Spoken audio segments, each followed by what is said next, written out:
Queridos amigos de Aruanda, mais um podcast aqui, então, né, do nossa Voz de Aruanda, podcast oriundo do projeto de Aruanda, né, com um novo nome agora, né, Ana? Isso, a Voz de Aruanda.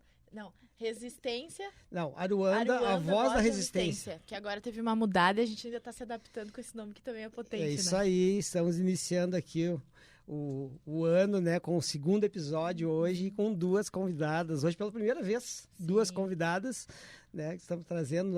Nós, às vezes, estamos em 2, 3 entrevistadores, mas nunca com duas convidadas. Exato. Né? Então, E o mais legal também, prof, se a gente for parar para recapitular um pouco do Aruanda, essas duas pessoas têm uma participação junto com uma outra pessoa que está aqui atrás de nós. Sim, muito importante. Muito né? importante, então a gente não podia deixar de entrevistá-las e trazer tudo que elas representam, né? É isso aí. Então, estamos aqui hoje com as doutoras Letícia Marques Padilha e Janaína Cordeiro, né? Quem são elas? Assim, vou explicar um pouquinho antes delas falar, né? Elas fazem parte da Comissão para a Igualdade Racial da OAB-RS, que é parceiro do Projeto Aruanda já há um ano, né? Nós tivemos a renovação do projeto ano passado e o CIR, né, que é o caso, foi o nosso primeiro parceiro que assinou essa parceria assim, com a Aruanda, e a gente ficou muito feliz de ter uma parceria de Porto Alegre, né? Então é isso. E eu acho também que para dar aquela ressignificada em tudo que a gente acredita e para também impulsionar a gente, essa participação das gurias é importante para toda a construção que a gente faz aqui dentro da universidade também, né? Verdade. Porque quando a gente fala pessoas da OAB, fala sobre o CIR, dá uma potência muito grande. Exatamente. Faz diferença pra gente aqui. Meninas, sejam bem-vindas aqui então à Fevale, ao nosso estúdio de rádio aqui. Aqui no podcast a gente sempre, quando vai entrevistar convidados, a gente pergunta um pouquinho assim, pede para que conte, hoje são duas, então tem que ser mais pocket assim, né? Mas a gente sempre quer saber um pouquinho assim, de onde venho, da infância, da família, né? Até chegar, né? Onde vocês chegaram hoje, né? Enfim, graduação, pós-graduação, mestrado e hoje doutorandas as duas, né? Então, contar um pouquinho de cada uma, assim. Começamos por quem? Quem quiser começar, muito ansiosa. Doutora Letícia, comece. Tá bem, então vou começar. Então, eu sou a Letícia Marques Padilha, nascida em Porto Alegre, minha família é de Porto Alegre. Todavia, eu sou filha de militar, meu pai é da reserva do Exército, então a gente sempre viajou muito, embora a nossa família seja do Rio Grande do Sul, de Porto Alegre, precisamente, a gente sempre viajou muito. E diante disso, assim, antes de contar um pouquinho a história do meu pai, eu preciso da minha família, eu preciso falar da referência da minha família. A referência da minha família é minha avó. Como toda família de pessoas negras, sempre tem a referência uma mulher negra forte. Vó por parte de pai ou de mãe? Por parte de pai. Parte de pai. Sempre tem uma mulher negra forte. E, no caso, a minha avó sempre foi essa referência, uma mulher negra, analfabeta, que começou a trabalhar como empregada doméstica aos 7 anos de idade e para sustentar a família. E então, quando ela casou e teve 4 filhos, o mais importante para ela, porque eu sempre digo, né, as pessoas negras, elas entendem muito cedo o que elas precisam fazer para sair da situação de vulnerabilidade. Então, ela viu que só através do estudo é que conseguiria sair daquela situação. Então, para ela sempre foi muito importante que os filhos estudassem.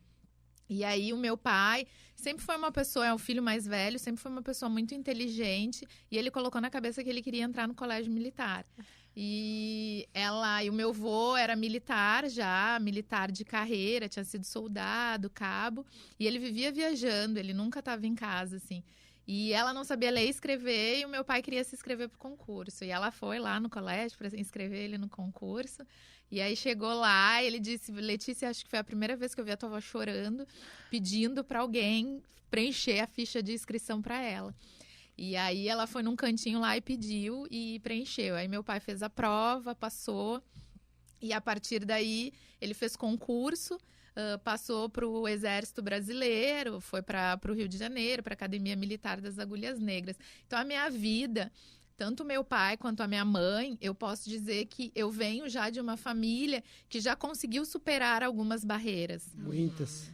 Então, assim, eu e a minha irmã, pra gente, a nossa situação sempre foi mais suave, porque a gente nunca precisou se preocupar se ia ter comida na mesa. se nós teríamos o que vestir, porque o meu pai e a minha mãe sempre nos deram essas condições. Minha mãe também sempre trabalhou desde os 14 anos e os dois conseguiram ingressar na universidade, completar a graduação, tanto meu pai quanto a minha mãe. Meu pai em Direito, a minha mãe professora de Matemática. Então, eu e a minha irmã já viemos de uma situação melhor. Então, a nossa única obrigação, como meu pai sempre disse, era estudar. Vocês têm que estudar porque daqui só para cima. Daqui só para cima. Então, e vocês entenderam. Exatamente, deram conta do recado. Entenderam bem. Então, assim, eu vim desse contexto e graças a Deus por justamente, eu falo sempre da minha avó, porque sempre foi na casa da minha avó paterna que eu me enxergava, porque eu via a realidade da população negra, porque a minha avó, ela acolhia todo mundo, a gente brinca que a casa dela era uma ONG, estava sempre além dos 4 filhos que ela tinha sempre uma galera, tinha os filhos adotivos também, que tinham problemas com a família, e então ali nós víamos a realidade mesmo, situação de acolhimento, aquela mulher forte que acolhia todo mundo, que ajudava todo mundo. Então, para mim, para nossa família, ela sempre foi uma referência, e por isso que eu sempre falo hoje, se eu estou no lugar que eu estou, se eu ocupo o lugar que eu estou hoje, é porque eu sempre penso nela. Eu sempre penso que ela sempre fez as coisas para melhorar a vida das pessoas negras, daqueles que estavam ao redor dela e precisavam de ajuda. Então, eu trago dentro de mim que se eu pude chegar até aqui, eu tenho a obrigação de auxiliar outras pessoas a chegarem até aqui também. Porque é isso que a gente deseja. Eu quero mais pessoas como eu, negras, ocupando espaços importantes, espaços de poder, estar em cargos de chefia. É isso que a gente deseja. Eu não quero ser mais a única, eu, a Janaína e meia dúzia. Não, a gente quer mais pessoas como nós ocupando esses espaços. É isso aí. Perfeito. E nós também. Nós também. É isso. Mas aí conta rapidinho, assim, tem uma irmã, né? Eu tenho uma irmã. E ela é formada em quê? A minha irmã é turismóloga. Ela é turismóloga. Da minha área. Ela é turismóloga, mas hoje ela tem uma estética. Ela se encontrou na estética, mas a formação dela é turismóloga. A gente se formou bem pertinho no mesmo ano, eu e ela. E ela tem um filho, eu tenho um filho também. Então, são 2 meninos na família. E eu optei pelo direito, acho que em função do meu pai também, acho que foi um grande incentivo para mim, assim, o direito. E segui fazendo graduação, aí depois me encantei, fui para o mestrado e agora no doutorado. Que legal. Porque, como a gente sabe, né, para pessoas negras não dá para fazer só o básico. Sim. Tem que ser sempre mais, né, porque a cobrança é sempre maior. E o mestrado e o doutorado o mestrado em que e o doutorado? O mestrado, eu fiz o mestrado na área de jurisdição e processo, na PUC, na Pontifícia Universidade Católica do Rio Grande do Sul. E o doutorado agora eu estou fazendo na Universidade Federal, na URGS, e na linha de pesquisa da Sociologia Jurídica. Ai, que legal. Bem. E Letícia, deixa eu te perguntar, durante esse percurso aí, bem longo, teve outros colegas, professores negros, quais foram tuas referências, além da tua avó, dentro da academia, assim? Porque... Quantos professores negros? Tô curiosa pra... Então, quando eu entrei na pós-graduação, a gente já começa assim... O número de mulheres já eram tipo assim, No na direito, pós-graduação, direito, tinham 3 professoras mulheres no mundo de 15 professores, ou seja, 12 homens e 3 mulheres. E aí, quando tu chega pessoas negras, eu tinha de colegas, juntando mestrado e doutorado da pós-graduação, nós éramos 3. Num universo que devia ter umas 60 pessoas, nós éramos 3. E aí, quando chega a professora, tinha uma professora negra. E ela não era da minha linha de pesquisa, ou seja, eu não fui aluna dela. Mas nós tínhamos afinidades, ela me chamava para participar dos eventos, mas ela não foi a minha professora. E eu posso dizer tranquilamente que na minha vida acadêmica eu não tive um professor negro. Nenhuma professora negra. Nada. Eu também. Assim, também, né? Eu tive sim. Tive. Uma no ensino fundamental. Na academia. Não tive. Academia, não. O que eu ia te perguntar, Letícia, agora também fiquei curiosa do seguinte. Dentro do direito tem várias linhas de pesquisa, né? E aí também cabe, né, pra ti também. Como é que, assim... Eu fico pensando que a gente tem que racializar tudo a gente quer pautar a população negra na graduação, no mestrado. Tudo bem, no mestrado a gente segue uma outra linha de pesquisa, então como é que... Porque o direito a gente fala de todos, mas para falar sobre a nossa população, para vocês fazer o CIR, por exemplo, vocês tiveram também que, né, bom, vamos nos construir, apesar de sermos mulheres negras, a gente precisa então entender quais são as leis que, né, como é que isso foi durante a academia para vocês também? Bom, eu posso dizer assim, eu durante a academia, eu ainda não tinha o letramento racial, eu não tinha ideia, eu não conhecia autores negros, eu não tinha referência negras na academia, na graduação não existia isso. Eu posso te dizer que eu comecei a ter consciência, foi quando eu saí, me formei, né, me graduei, fui trabalhar. Aí quando eu entrei no mestrado, o mundo foi se abrindo para mim. E aí eu fui conhecendo autores negros, personalidades negras, pessoas que eu digo assim, cara, me esconderam isso, me esconderam que essas pessoas existiram, onde é que estavam essas pessoas, por que não falaram disso, sabe? Por exemplo, nós temos o Luiz Gama, que foi um dos maiores abolicionistas do nosso país, um homem negro, autodidata, que não era advogado, foi considerado rábula, que era a pessoa que podia exercer direito, mas não era considerado advogado, jornalista, escritor, era um autodidata que libertou mais de 500 pessoas escravizadas só nos tribunais. E a gente não falava dele, eu não ouvia falar dele, entende? São coisas assim, absurdas, que só foi reconhecido como advogado em 2016 pela OAB de São Paulo. Então, assim, onde estavam essas pessoas? Elas sempre existiram, por que nos esconderam? Machado de Assis sempre foi embranquecido pra gente, parecia um homem assim, não sei se ele é branco, se ele é preto, se ele é branco, sabe?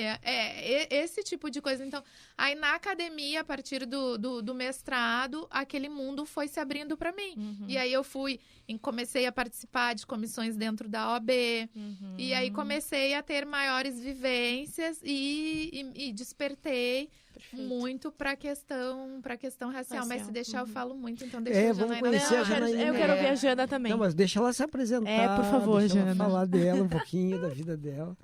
Boa tarde, então, me chamo Janaína, sou a mãe do Arthur, casada com o Maicon, e sou natural de Novo Hamburgo. De Novo Hamburgo. Que Tá legal, em casa. Tá em casa, que legal. Gente, é uma felicidade estar aqui. Que legal, Que legal. que legal. Mas tu não fez Representa Fevale. muito para mim. Não, Unicinos. Que legal. Representa muito para mim. Cresci no bairro Boa Saúde. Minha família também é por parte de vó do Rincão, por parte de pai Boa Saúde. A minha mãe ainda mora aqui, mora no bairro Boa Saúde. E, enfim, começando então um pouquinho pela infância, né? Isso. Traçar então esse caminho. Desde pequena, então, eu estudei ali no Grupo Escolar Municipal Boa Saúde. E ali, enfim, as coisas foram... eu não me via assim como uma menina negra. A menina negra, nós temos dificuldade. Na verdade, lá atrás, hoje eu vejo o empoderamento e quanto a gente precisa empoderar essas meninas. Porque na época, há pouco mais de 30 anos atrás,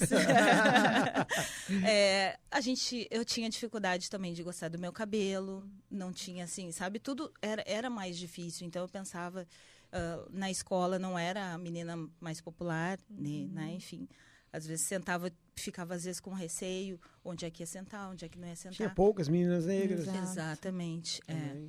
E aí, tinha uma vontade de estudar por conta de toda aquela situação que nós vivíamos. A minha mãe sustentava sozinha a família, então era uma mãe solo, né? Eu tinha pai, eles se separaram. E a minha mãe ficou responsável pelo sustento da família. Então, eu pensava sempre que através do estudo, e era o que ela me passava, né? Que eu tinha que colocar um quadro na parede, que as coisas poderiam mudar. E aí, isso sempre tinha em mente, enfim. Só que a gente sabe o quanto é difícil acessar a universidade naquela época. Quando eu ingressei na Unicinos era 2014. Então, na época, eu tive a oportunidade de iniciar através da Bolsa de Filantropia. E ali, eu comecei, então, a também me descobrir e começar um pouco dessa conscientização que, na verdade, não foi trazida lá na infância, como a Letícia comentou. E aí, na faculdade também não tinha colegas negros, eram muito poucos, não tinham professores negros, até hoje não tem. No direito nós não temos, é triste. Mas é muitos cursos. E aí, nesse meio tempo, eu fui morar em Tramandaí, mudei para Tramandaí. E as dificuldades começaram a aumentar, porque a distância, na época, nós Continuava estudando aqui. Sim. E aí, de lá, como nós não tinha faculdade, a prefeitura, ela disponibilizava um ônibus para vir para cá. Então, eram 2 horas para vir, 2 horas para voltar. E assim foram 4 anos. Até que eu comecei a pensar que lá em Tramandaí também, que é uma cidade... Na verdade, é uma cidade de veraneio, mas no inverno, e isso aí predomina o quê? As grandes famílias com sobrenome, que não era o meu caso. Sim. Então, eu pensei, bom, aqui não vai ter mercado de trabalho, preciso retornar. E aí, retornei de novo para o Vale dos Sinos, e aqui já aí cursei o final, tentei ingressar no mercado de trabalho, e a grande surpresa, não consegui oportunidade de trabalho aqui no Vale dos Sinos. E aí, alugamos uma sala, eu e minha sócia, Bia, que está aqui. Bia Machado, uma velha conhecida nossa. A pessoa que nos apresentou, inclusive. Exato. Mas tudo sempre foi muito difícil aqui no Vale dos Sinos, por conta dessa situação, né? Por conta do racismo estrutural. Não vamos, né, tapar o sol com a peneira. Exato. E aí, decidimos ir para Porto Alegre, porque Porto Alegre, né, tem espaço para todos, é só... Enfim, querer trabalhar, migramos então para Porto Alegre. Lá eu consegui passar na prova da OAB. E aí, depois disso, como a Letícia comentou, a gente sabe que a gente precisa se especializar. Enfim, né, fiz 2 pós-graduações, fiz uma na URGS, outra na PUC. E aí eu fiquei com aquela... assim, me instigava a questão de continuar estudando e até mesmo, quem sabe, de chegar a ser professor universitário. Sim. E aí eu pensei, bom, como é que eu faço para conseguir entrar no mestrado? E continuava sendo ainda solitária, né? Uma luta solitária. E eu pensei, bom, eu vou me inscrever no edital, e me inscrevi e fui fazer. E fiz um projeto do meu jeito. Sim, que legal. E deu certo. E deu certo. Fui aprovada e me chamaram. Olha que legal. E qual linha de pesquisa, Jana? O que tu tá Na época ainda tinham lançado... Estava aquela época da Lei Geral de Proteção de Dados. E aí eu pensei, bom, na verdade, se eu tivesse continuado nessa linha, talvez eu poderia ter seguido hoje pelo racismo algoritmo, trazer essas situações. Mas aí, quando eu cheguei na universidade, porque... né, a questão também desse racismo, eu não pensava em tratar da pauta negra. Sim, sim. Foi quando a minha orientadora, a professora Raquel, que é uma mulher branca, ela disse, uma mulher não negra, ela disse, olha, a gente precisa tratar de um determinado grupo que vive em estado de vulnerabilidade social.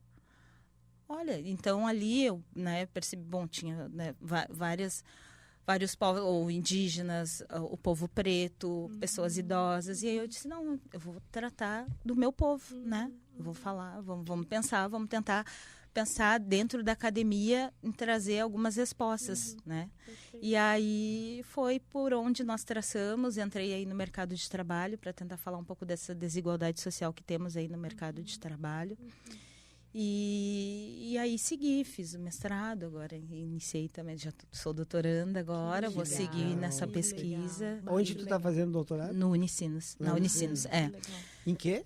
Também direito. E aí vou seguir por este mesmo caminho. Hoje eu estou agora assim com um leque de possibilidades e a minha orientadora... Legal, aqui, viu que coisa boa, né? Chegar nesse patamar, que legal. Mas assim, para resumir, o que hoje assim me alimenta é que eu vejo, e algumas pessoas me falam, amigas, vizinhas, porque eu sou uma menina de vila, né? Sim. De comunidade. Então, hoje, assim, quando elas falam, quando eu vejo, a gente está falando de representatividade, né? Então, eu me vejo... Quando eu tô lá, e às vezes quando tem um desafio, porque às vezes a gente tem esses desafios de estar em algum lugar, falar, e aí eu penso, bom, eu não tô sozinha. Eu tô com várias elas estão comigo. E aí hoje nessa caminhada eu vejo pessoas que me acompanharam lá atrás, todo esse esforço, quanto valeu a pena, né? Perfeito. O quanto a gente tem a acrescentar. E também hoje, dentro da comissão, eu vejo muitos colegas advogados, isso tudo fortalece muito, né? E ali, enfim, ali eu acho que também foi um grande start, né? Porque é isso, a gente tem que falar desse coletivo, porque ninguém faz nada sozinho. Isso aí. Deixa eu perguntar uma coisa que eu também tô curiosa. A emoção agora. dela. Muito, toda arrepiada.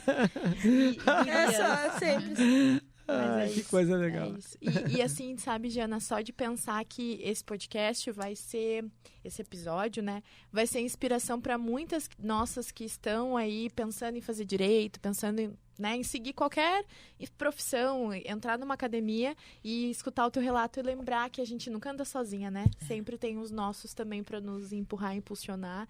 E quando a gente se encontra, se acolhe. É, de fato, o termo de se aquilombar, né? A gente se aquilombar em todos os espaços que a gente pode, enfim, dentro dos nossos. Escutando vocês, eu também tenho uma outra curiosidade, assim, porque o direito é muito difícil. Aí tu tem uma prova para aplicar, para de fato conseguir tua carteira e, né, exercer a profissão. E ainda tem os clientes, né? Porque tu ainda passa por mais essa questão de ser uma pessoa negra. Não sei como é o público que vocês hoje defendem, enfim, se é uma parte não branca.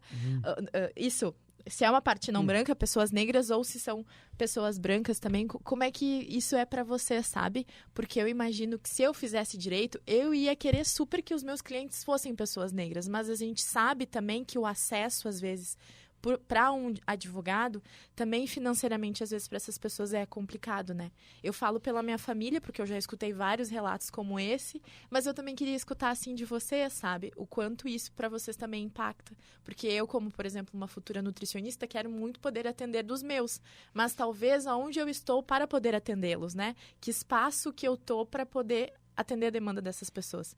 Então, também queria escutar isso. Hoje a Ana, ela, por exemplo, está na Unimed lá, fazendo estágio, né? Quantos negros têm acesso à Unimed? Exato. Né? Então, exato, isso é uma coisa... Nossa, e durante esses 2 anos que eu tô fazendo lá, eu consigo contar nos dedos quais são as pessoas, né? Então, queria escutar isso, assim, de vocês. Sim. Falo primeiro? Fala primeiro. Tá. Então, isso é bem importante. Para mim, sempre foi... Eu sempre pensei, assim, como vai ser, porque eu venho... Durante 10 anos eu fui servidora pública, tá? Eu fui assessora de um desembargador no Tribunal de Justiça, então eu não tinha esse tato direto com as pessoas. Era processo. Então eu só fazia os processos e pronto. Quando eu decidi sair e advogar... e hoje eu advogo com escritório próprio, juntamente com uma sócia, assim como a Jana, a realidade é bem diferente. E aí a gente começa estrategicamente a fazer várias coisas. Primeira coisa, eu já gostei muito porque a minha sócia, ela já tinha uma população vulnerável que ela atendia gratuitamente em Canoas. A tua sócia é negra? A minha sócia é uma mulher, como que eu posso te dizer, assim... Tipo a Bia? Ela é tipo a Bia. É uma mulher não negra que acha que ela é negra. Certo. Exatamente. Ela se enxerga no espelho diferente. Legal. E aí, então assim, a gente se fechou muito porque ela pensa muito parecido comigo. E aí, a primeira coisa que ela disse, Letícia, a gente tem que permanecer no centro. Porque no centro, as pessoas pegam um ônibus e elas estão aqui. A gente não pode ir para um lugar onde as pessoas tenham dificuldade de chegar. E verdade, isso é muito importante.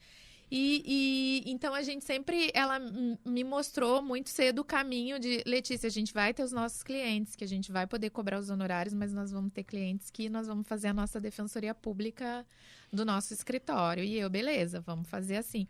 E isso começou a acontecer automaticamente. E quem eram essas pessoas que não tinham condições de pagar? Pessoas negras, né, periféricas, como a gente sabe.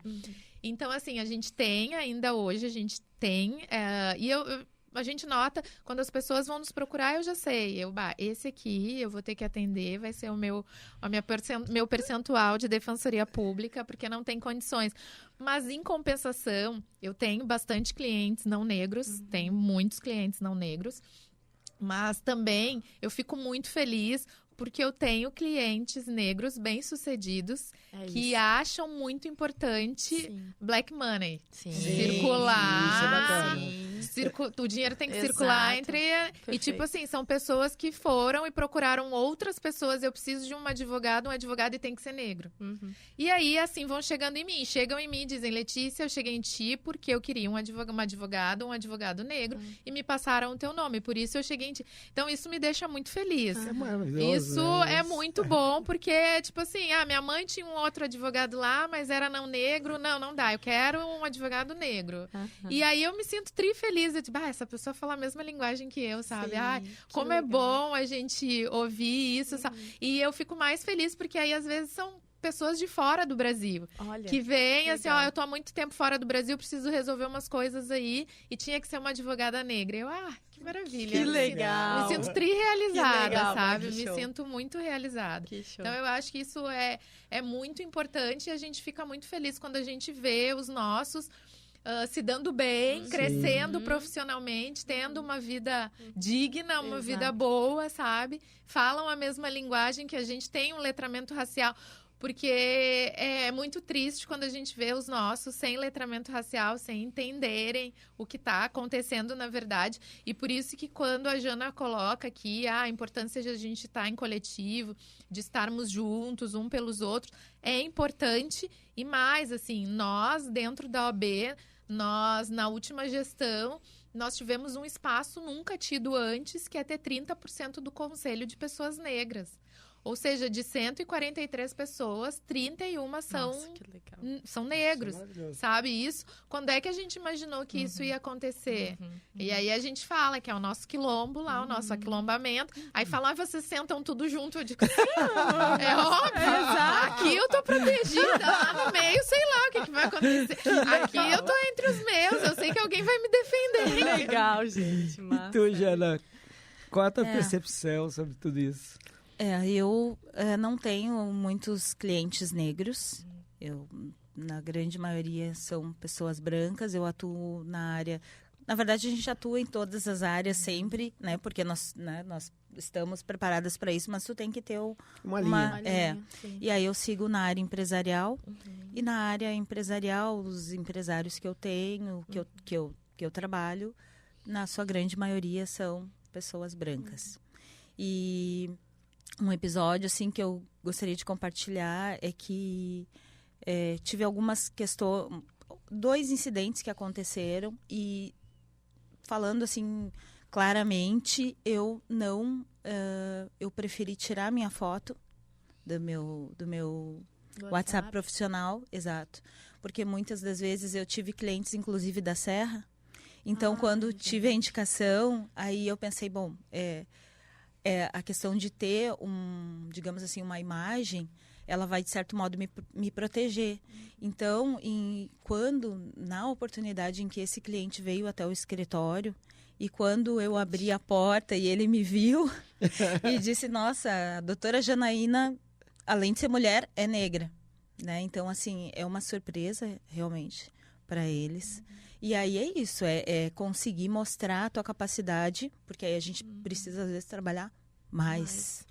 Jana, eu nunca vou me esquecer, agora eu tô falando, a minha avó, quando eu era mais nova, eu tenho 2 referências de 2 advogados dentro de casa, né? O meu tio, Evandro, e a minha Dinda, Miriam.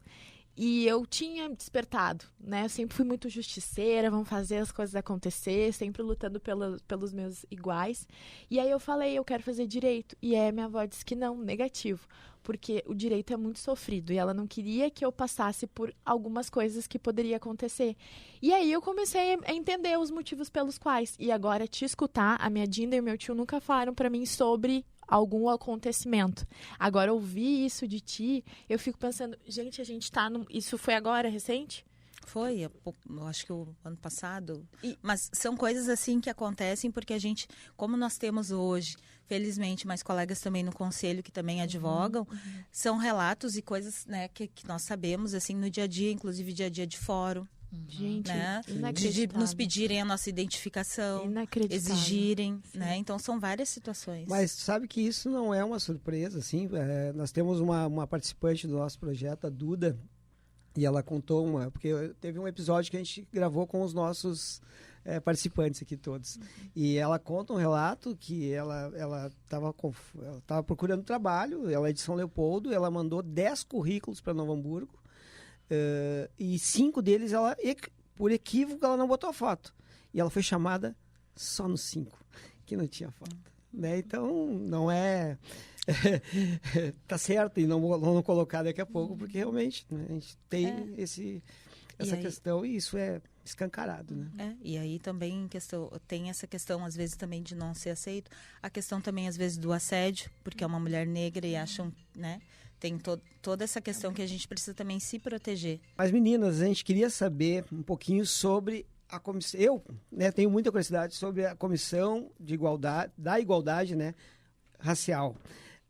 Essa é uma comissão que foi criada aonde? Já existia no Brasil, no Rio Grande do Sul vem depois, como isso? Então, assim... Há quanto tempo ela também existe? Existe, né? Tá. Eu falo um pouquinho, depois a Jana fala mais um pouquinho. Então, aqui na nossa seccional do Rio Grande do Sul, ela foi implementada em dezembro de 2019, certo? Tá. É super recente, super nova, e ela nasceu como Comissão Especial da Igualdade Racial, certo? Porque nós temos dentro da OAB cerca de 70 comissões, que cada comissão é especializada em uma temática. Então, a nossa comissão é muito jovem. Mas ela é tão jovem e tão importante que, mesmo ainda assim, na sua primeira gestão, ela já se tornou uma comissão permanente. Hoje, a Comissão da Igualdade Racial ela é permanente, visto a sua importância da sua temática. A nível nacional, de Conselho Federal, nós não é Comissão da Igualdade Racial. Eles chamam Comissão Nacional de Promoção à Igualdade. A nomenclatura é um pouco diferente, já existe há mais tempo, mas a temática é a mesma. Porque, afinal, as seccionais, como o Rio Grande do Sul, por exemplo, ela é subordinada à federal, ao nível do Conselho Federal, Sim. que é nacional. Sim. Então, em todas as suas seccionais, eu acredito que hoje, praticamente todas as seccionais tenham Comissão da Igualdade Racial. Mas aqui no nosso estado, ela ainda é recente, nós estamos na segunda gestão. Eu fiz parte da primeira gestão como secretária-geral adjunto e assumi como presidente agora nessa gestão em 2022, 2023, que finda agora em 2024. 2 anos? 3 anos. 3 anos. 3 anos. 3 anos de gestão cada período. E vocês são em quantos? Hoje nós somos, atualmente nós somos 90 membros dentro da comissão. 90 membros dentro da comissão. Entre negros e não negros. Isso, entre negros e não negros, mas na sua maioria, pessoas negras, assim. E ela antes não existia, antes de existir essa comissão, na verdade, existia um subgrupo. Por exemplo, dentro da Comissão da Mulher Advogada, existia um grupo que tratava de questões relacionadas a advogadas negras, a mulheres negras. Qualquer pauta que fosse necessária de questão racial ia para a Comissão de Direitos Humanos, porque não existia ainda. Sim. Hoje, graças a Deus, nós temos uma comissão que trata disso e a nossa demanda é bem grande. Nós somos demandados bastante dentro da nossa comissão. E aí hoje, atualmente, na comissão eu sou presidente, a Jana é vice-presidente, existe mais um outro vice-presidente que é do interior, o Dr. Fábio, e nós temos uma secretária-geral adjunta, que é a doutora Patrícia Alves, e temos um secretário-geral adjunto, que é o Dr. Leonardo Franco. Então, hoje, a nossa diretoria é essa, nós temos, então, 90 membros, dentre eles a doutora Bia, que nos auxilia bastante, que nos trouxe para esse projeto aqui. Sim. Maravilhosa, Bia, e que às vezes a gente não precisa nem lutar, porque ela luta sozinha pela gente. Ela tira as caras pela gente, né? Ela é tipo assim, ela não deixa ninguém tirar a farinha com a gente. E vocês todas se conheceram através da comissão. Isso. Ai, que legal. Sim. E essa gestão de vocês vai até quando? Até agora o final do ano. Até o final do ano. Então, nós temos elas No período certo. Mas ainda vocês podem se recandidatar. Sim. Faz uma votação entre os membros e como é que funciona? Não. É o presidente da nossa seccional é quem nomeia. Ele nomeia o presidente ou a presidenta, né? E aí o presidente ou a presidenta é que escolhe a sua diretoria. Ah, que legal. Uhum. Bah, que bacana. E gurias, posso... Claro, fica à Tem vontade. alguma coisa sobre o circo? Eu queria perguntar uma outra coisa. Vai lá. Tá. Gurias, olha só.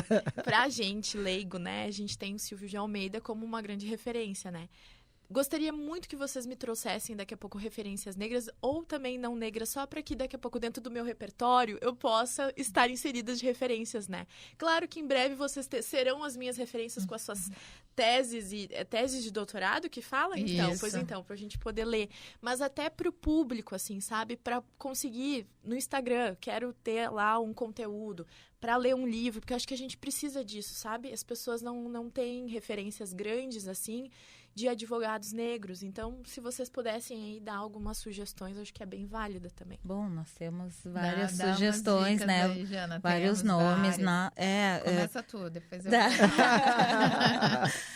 Hoje, inclusive, agora eu vou falar um pouquinho já do projeto, porque nós temos um projeto dentro da comissão que se chama Descolonizando o Pensamento, e ele traz autores e autoras negros, porque a ideia é que, como a Letícia comentou, como nos foi escondida toda essa história, então a ideia desse projeto é dar visibilidade para os autores e autoras negras. Então, assim, a gente tem muita produção de pessoas pretas.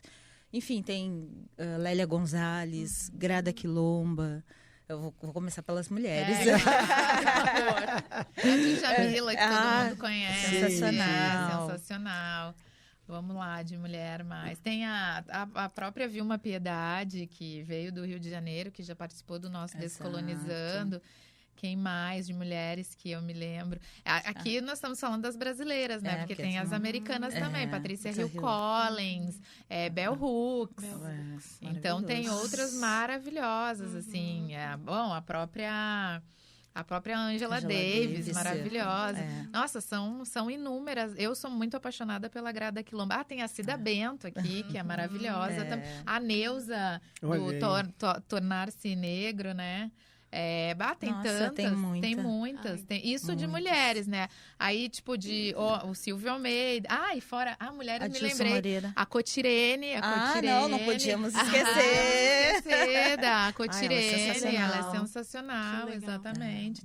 Não, tem muitas mulheres e tem muitos A Lívia Santana, né? A Lívia Santana, que Legal. diz que a justiça é uma mulher negra. O livro, A Justiça é uma Mulher Negra. Não são... Tem muito. E isso é bom aqui, porque a gente pode falar. A Jana estuda compliance antidiscriminatório. E a minha linha de pesquisa é a violência doméstica contra as mulheres negras periféricas. Então, os nossos estudos, a gente estuda muito autores negros, Sim, exatamente. Porque é a base para tocarmos os nossos projetos de pesquisa. Perfeito. E como é importante, né, todos os autores citados, porque ano passado a gente teve uma aluna do curso de turismo que fez uma parceria com o Projeto Aruanda. Ela precisava desenvolver um trabalho e ela resolveu fazer ver quantos autores negros ela encontrava na biblioteca. E a gente não conseguiu preencher mais do que meia parede, assim, né? Com os livros, né? E a biblioteca tem 3 andares, né? Então, não chega, às vezes, né? Nos lugares que tem que chegar, né? O acesso é mais complicado. Exatamente. Então, e cabe a nós, é o que eu digo, cabe a nós ficar incomodando para trazerem autores negros para a gente colocar nas bibliotecas, porque não é por falta de estudo. E só que é muito curioso que isso lembra várias histórias que a gente escuta, assim, quando eu estava escrevendo meu projeto, eu coloquei um monte de autores negros, o meu orientador não gostou, cortou e mandou eu colocar outro. Aí a pessoa foi lá, colocou um monte de autores brancos, mas as falas dos autores negros, e aí estava perfeito, estava tudo ótimo, entendeu? Ela disse, eu coloquei exatamente o que os autores negros falavam, só que ele achou que eram os brancos. E disse, para te ver como é que, como pode, mas isso acontece. Bom, Frantz Fanon foi exatamente isso. Quando ele foi fazer a tese do doutorado dele, o que ele queria escrever, que era justamente sobre o livro Pele Branca, Máscara Negra, né?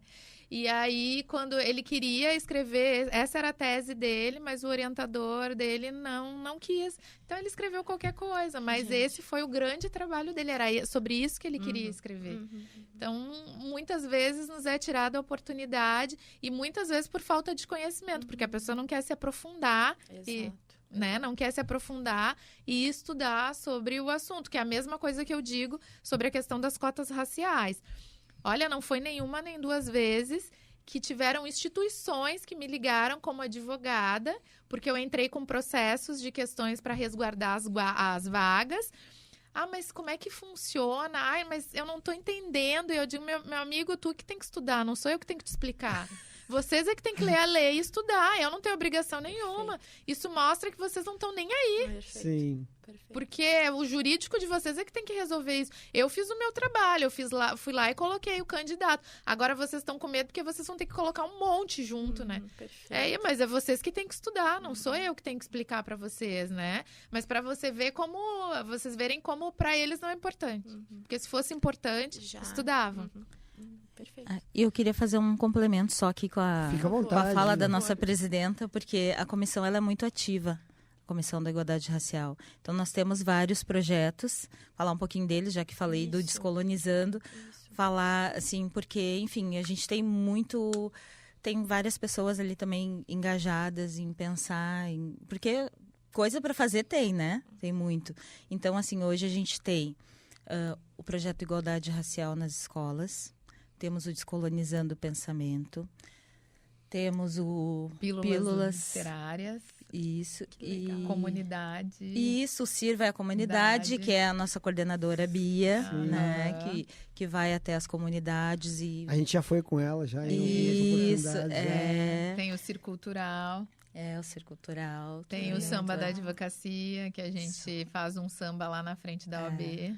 Que legal! Lá na Borges, lá? Na Praça Açorianos. Que massa, hein? Preciso participar desse negócio. Que legal! São vários projetos, a comissão é muito ativa. Nossa, incrível, muito legal. O tempo passa rápido. O tempo passa rápido. Eu não queria.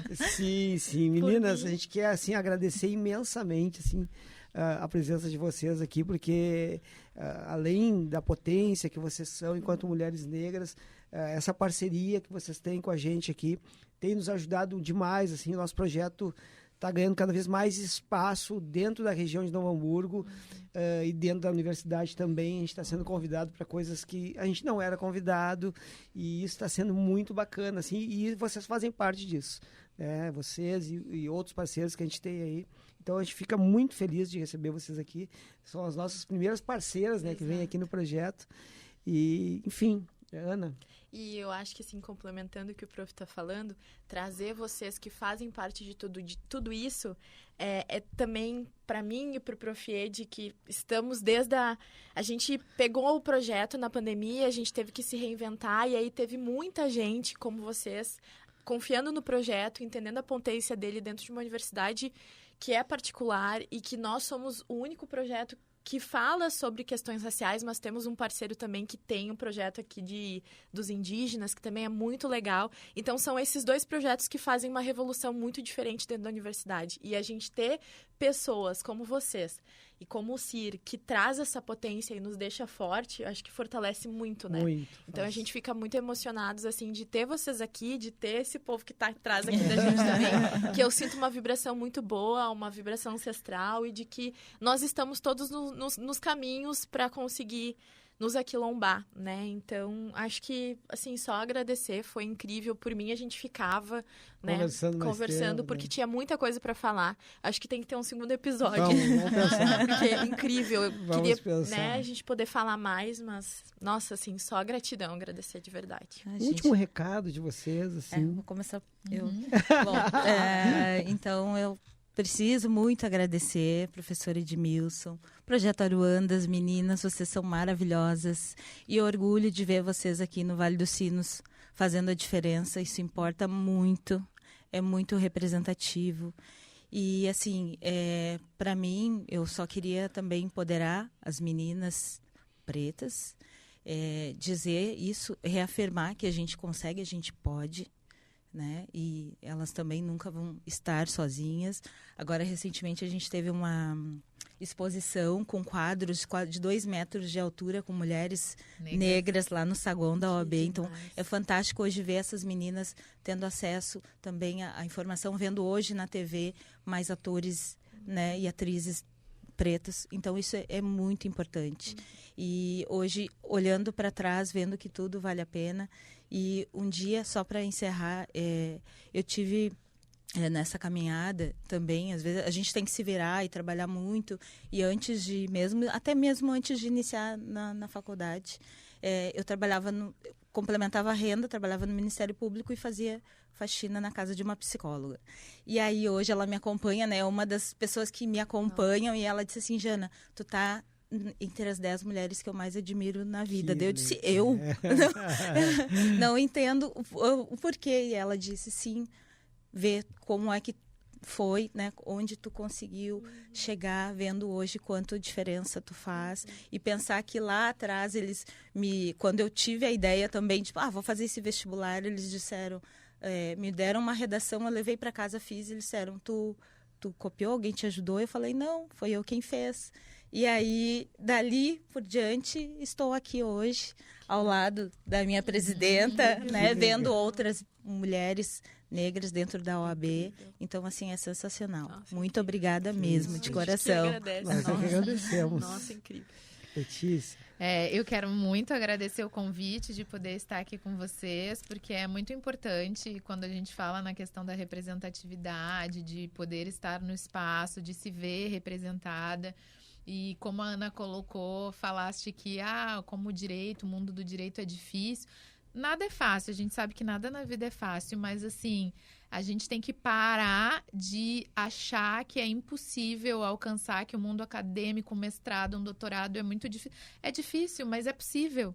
É possível. Esse caminho todo mundo pode traçar. Não basta se dedicar, é possível. Então, assim, as pessoas negras, elas podem se ver num mestrado, elas podem se ver num doutorado, porque elas vão conseguir. Capacidade sempre se teve, o que se faltou sempre foi oportunidade.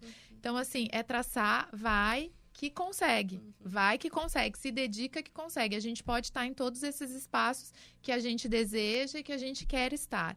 Então, é muito importante isso, essa fala, é muito importante, eu sempre digo, você quer, você consegue. E se for preciso, a gente ajuda, a gente auxilia, vamos lá, te dou a mão, vamos fazer. A Jana já fez isso milhares de vezes com pessoas que precisavam de auxílio para entrar no mestrado. Te pego pela mão, vamos lá, vamos fazer um projeto, não desiste, sabe? Então, é isso, tem que ser. Quer, vamos caminhar que você consegue e você vai chegar e a gente ajuda. Então, isso, para mim, é muito importante, porque a gente precisa ter mais pessoas pretas, mulheres pretas em espaços de poder, em lugares, e é por isso que a gente luta diariamente para também deixar o caminho mais leve para os que vêm depois da gente. Com certeza. Deixar um caminho menos árduo.